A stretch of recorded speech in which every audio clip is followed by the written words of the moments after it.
So salaried employment ka era is behind us, right? We are heading into a world of gig jobs. What we are seeing is the rise of automation, robotization, AI means that white collar employment growth has basically stopped growing. White collar employment last 5 years hasn't gone up meaningfully. The economy has been slowing down. Trump has whacked us big time now. The next 6 months we will feel the effects of. So if the 50% doesn't go away, it will be brutal on us. Right? India's richest families are all setting up family offices in Dubai to diversify globally. अगर India के सबसे बड़े जो promoters हैं, वो Dubai में बैठ के globally invest कर रहे हैं, तो आप क्यों नहीं कर रहे भैया? Deep questions है, profound सवाल है, कोशिश करता हूँ. Salaries are over, jobs have changed. Learn to adapt. It's a new world out there. That's what I learned from Saurabh Mukherjea. Listen to the end as he teaches you financial lessons and life lessons, strategies of living and investing. And before you go, don't forget to subscribe, because subscribers get invites to our VIP finance meetings where you get to meet the leaders of finance and investing. Future of India, generally, like on some people, they feel that, numbers are bumped up, we are not getting proper statistics. I think first principles, right? As I said, over the last 10, 20, 30 years, among all the world's big economies, all of them countries to deliver dollar double-digit, India and America, right? The reason for that is these are free markets and these are democracies, right? Both are equally important. The free market creates contestability in economic life. Neither you nor I nor some civil servant who's a genius planner has to sit and figure out कि boss India में क्या होगा, because the free market forces will by and large ensure that efficiency prevails, profit centers are pursued, consumer demand is met, and the market adjusts to changing economic realities, right? Europe में ऐसा नहीं है. Europe suffers on account of that. Even China doesn't have this. China, the Communist Party, plays a major role in allocating resources as it thinks fit. Japan doesn't have it. So it's interesting. Both India and America, people love abusing both these countries. बहुत आसान है गाली देना. But दे सकते हैं, like the right to, you can say whatever you want. दे सकते हैं, but it's important that because these are free market economies, the economy adjusts to underlying challenges, right? Secondly, these are democracies, which means there is contestability in political life, right? So whether it is America में या India में, political life में बहुत contestability है. India में आप तो बैंगलोर से हो, इंडिया में सिटी लेवल पे कंटेस्टेबिलिटी है, असेंबली इलेक्शन में भयंकर लड़ाई होती है, सेंट्रल इलेक्शन में लड़ाई होती है, पंचायत लेवल पे. हाँ, panchayat level. So if a guy screws up, he's a very decent chance he'll be booted out and a better alternative will be found. Ditto for America. अब रशिया चाइना में ऐसा नहीं है. You can completely run these economies into the gutter, right? Because there is no contestability, right? These two things are fundamental to India's future success. Right? These two things are fundamental to India's future success. Now, other challenges obviously there are, right? We are discussing last 8 quarters, basically Diwali 23 se, the economy has been slowing down. Trump has whacked us big time now. The next 6 months we will feel the effects of this 50%. You think that there will be an impact of these so if the 50% doesn't go away, it will be brutal on us, right?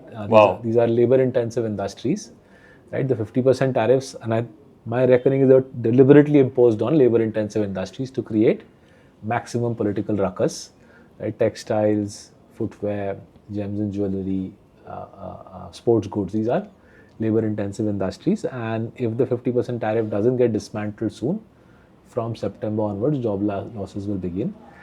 So the first challenge is that we have a slowing economy or slowing earnings growth for 8 quarters. Second is Trump has created a mess for us. And third is the automation.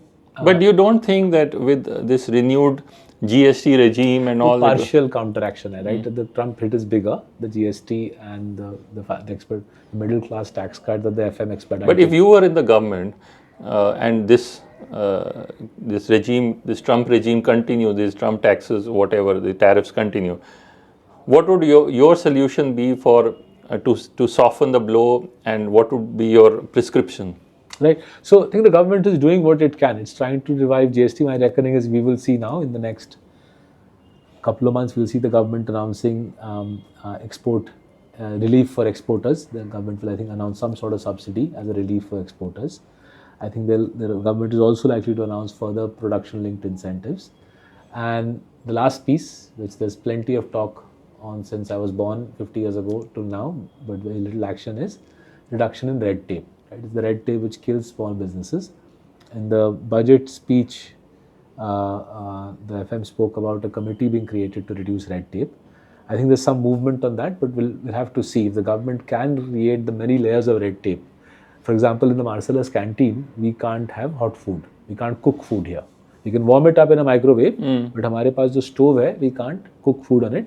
Maggi noodles भी नहीं कर सकते. क्यों? Because we need an FSSAI license for that, right? तो अगर अब वो license now, had we been allowed to cook food, we could have had a cook in the pantry cooking a hot lunch for us, but वो नहीं कर सकते क्योंकि licence चाहिए. Now, मानिए अगर हमने फिर बोला कि चिलर चाहिए, चिलर में दही रहेगी, योगर्ट रहेगा, कोल्ड ड्रिंक्स रहेंगे, उसके लिए भी एक सेपरेट लाइसेंस चाहिए. तो कुछ लाइसेंस स्टेट के हैं, कुछ सेंटर के हैं, कुछ FSSAI देता है, कुछ म्यूनिसिपल कॉर्पोरेशन देती है. Something as basic as running a छोटा सा corporate canteen becomes a elaborate affair with the license fees themselves are छोटा कुछ 1,000-2,000 रुपया. But the process every goddamn year you go through the renewal of the license.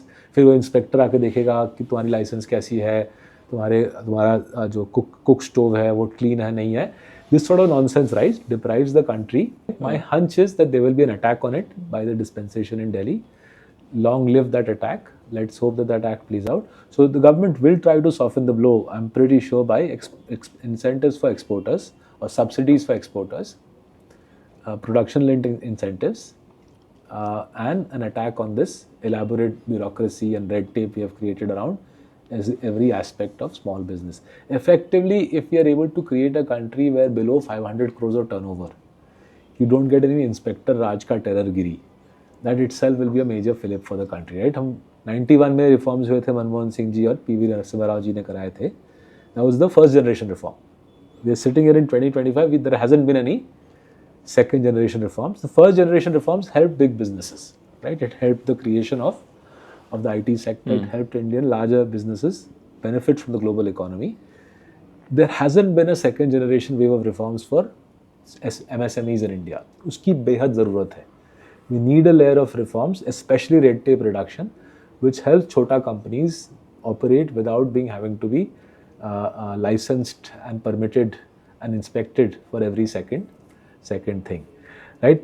Now this will become especially important because what we are seeing is the rise of automation, robotization, AI means that white collar employment growth has basically stopped growing. White collar employment last 5 years hasn't gone up meaningfully, and it's unlikely to go up meaningfully in the future, right?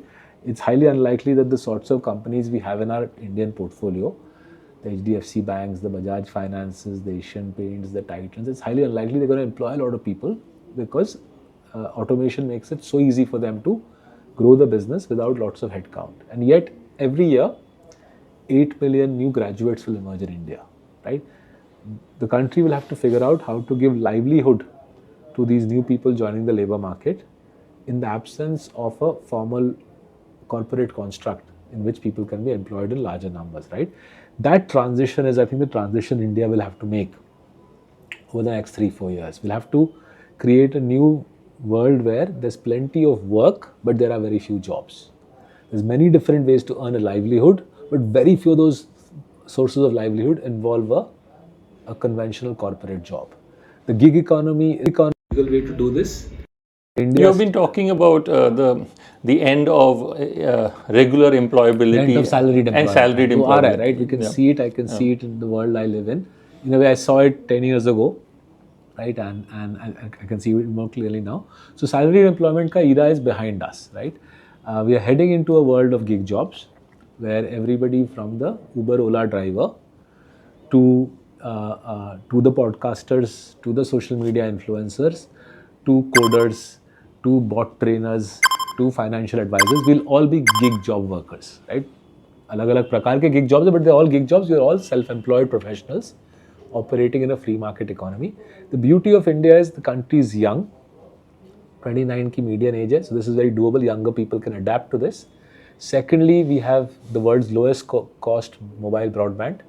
Mobile broadband की cost 1/40th of the Western world है. That means the communication media, the glue which stitches the gig workers together will be low-cost mobile broadband. And the third aspect of this is the India stack, right? The UPI stack. UPI, Aadhaar, Jan Dhan, Aadhaar, mobile UPI.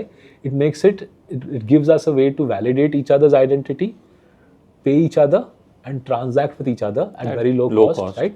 तो पूरा underlying fabric तैयार है, बस mindset shift की ज़रूरत है. Mindset shift की ज़रूरत है that the world of पढ़ाई लिखाई करो, elite education पाओ, कोई इंटर्नशिप प्रोग्राम ज्वाइन करो और फिर 20 साल प्रोग्रेस करो, वो स्टोरी खत्म हो रही. So you talk about a paradigm shift in the way we need to think. We have to diversify internationally as well as in India. You say that we gig jobs and we have to forget about a standard salary coming in every month. First of all, how do we adjust to it? And second of all, how do we manage our mind? Because I think mental health is something which, on a serious note and a flippant note, India is pretty low, grim. So how do you adjust to this new world and how do you manage your mind? Deep questions है, profound सवाल है, कोशिश करता हूँ 2 minute में. So first piece I think I realized around a decade ago was, you have a choice in life. Do you want to take the stress which arises from doing the same old, right? आप एक पिंजड़े में बंद हो. If you stay in the same old पिंजड़ा, कि मैं यहीं पे इंडिया में पैसे लगाऊंगा और कॉर्पोरेट जॉब करूंगा, is that more stressful, or will I use the opportunities and access available to me to create new areas for me to venture forth, right? So I would submit to you that it's more stressful to do the same old, be locked in the same prison, right, than to venture forth and discover new opportunities, right? As you rightly said, I'm highlighting that there are 2 new sets of opportunities all of us can venture forth and discover. एक तो global investing, courtesy the reforms expedited by the government, it's become cheaper, accessible, tax efficient to invest globally. It makes a great deal of sense to therefore diversify, have आधा पैसा here, आधा पैसा in the Western world, right? That's the first diversification. I don't think it's a massive leap of faith. After all, we're investing in the world's best companies sitting in India. Many of them are available at 15 PE. They're available far cheaper than the Nifty.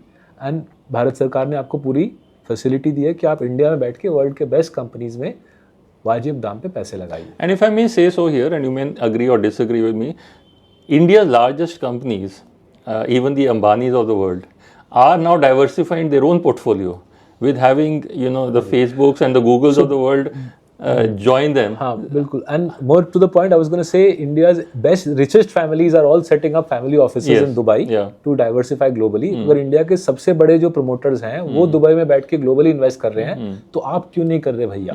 तो that's the first aspect, right? Give yourself the option to go global. Government is giving you everything it can to make it easy for you. दूसरी चीज़, अब आते हैं the gig jobs वाला piece. The corporate construct is under pressure. It's nobody's fault, right? We can't say कि corporate की गलती है कि वो robotization, automation use करके jobs पे ceiling मारे. Neither is it the government of India's fault. Technology, world-class technology makes it more efficient for companies to get machines to do more work. They need fewer human beings. You and I therefore have to upskill, learn new skills, and offer our services in the gig economy. The same phone that which we use for taking social media videos, the same phone becomes your via media into the world of gig opportunities. The world of gig I'm glad my future is safe as a YouTuber and a podcaster. बिल्कुल sir. And आपके लिए, मेरे लिए, the opportunity is global. Yeah. If you're a YouTuber, a podcaster, a bot trainer, a writer, a financial analyst, a fund manager, an asset allocator, it's no longer just the Bandra market, the Andheri market, the Bombay market, the India market. The world is your oyster, right? So मेरा जो सोच रहा है last 10 साल में, we can seek the false certainty of the old realities, or we can seek the opportunities created by the new access, the new facilities, the new opportunities open to all of us. And I think the latter is also better for our mental health, right? The only way I have found to stay sane in this country is to say, I can see the challenges, I can see the obstacles. Let me use whatever dimag I have, let me use whatever capital I have to say, given that मुझे obstacles दिख रहे हैं, मुझे दिख रहा है कि 2-3 साल इंडिया का ट्रिकी जाएगा. Why don't I use those 2-3 साल to diversify globally? मेरे को दिख रहा है that conventional white collar employment will be a challenge. Why don't I help my kids prepare for a career where they will be gig workers for much of their life, and perhaps I will also be a gig worker for much of my life. In closing remarks, you have written 3 books, 4 books on finance. I have read them, Coffee Cup Investing and all, great books. What do you, apart from the books that you have written, do you suggest any kind of reading for people who are listening, a guide, because what they should read? And also a little bit more, if you could touch on, as we close, on how you maintain your own mental health. Do you do yoga? Do you do meditation? How do you, because you handle this humongous stress of sleeping at night with people's trust on your shoulders. Yes. So how do you handle that? So I do yoga. I do yoga first thing in the morning. It only partially helps deal with the stress. A bigger part of the stress relief is reading, and the third part of it is writing. Right. So हमारी अगली किताब hopefully अगले साल Feb-March में आपको मिल जाएगी. But coming to reading, stuff that I've read over the last couple of years, which I found very useful, was there's a Chinese AI expert called Kai-Fu Lee, Kai-Fu, and then surname is Lee, L-E-E. He's written a lovely book on AI called AI 2041. Right, it's probably the best book I've read on AI. It gives you a very clear picture of how not just how AI will pan out, but how it will affect you and me. Right, so Kai-Fu Lee ka AI 2041. There's a British economist called Daniel Susskind, D-A-N-I-E-L, Daniel Susskind, S-U-S-S-K-I-N-D. He's written a book called The World Without Work, where he explains not just AI, he explains how robotization, office automation in the last 20 years has changed the Western economies. And I found that very useful because I could apply that very quickly to India. He's not written about India. Susskind ने waste के बारे में लिखा है, A World Without Work, but I think बहुत easy application है कि हिंदुस्तान में इसका क्या असर आने वाला है. And then applying all of this to India, you might want to read a lady called Snigdha Poonam. She wrote a brilliant book called Dreamers. This is about small town India. Right? Snigdha Poonam and Dreamers. The reason I'm asking you to read it is, it'll give you a sense of why places that we think, Kanpur, Patna, जहाँ पे आपको लगता है opportunity ज़्यादा नहीं है, why courtesy technology, globalization, places like Pune, places like Indore, Patna, Kanpur are actually places where new jobs are being created, new opportunities are being created, and she calls these dreamers are the Indians who live in these smaller towns, Hindi-speaking smaller towns, who without any elite education or venture capital funding are being able to integrate with the global economy and make more money than their parents ever dreamt of. Right? So Dreamers by Snigdha Poonam, बहुत vivid किताब है, बहुत evocative किताब है, and in a way it's an antidote to reading AI 2041 by Kai-Fu Lee and Daniel Suskind's The World Without Work. Wow, Saurabh, that was an amazing talk and great talking to you, and I think everybody listening would in a way change their life and their opinion and their financing and investment strategy. So thank you so much, and it was great talking to you. Thank you for this opportunity. Thank you. Thank you.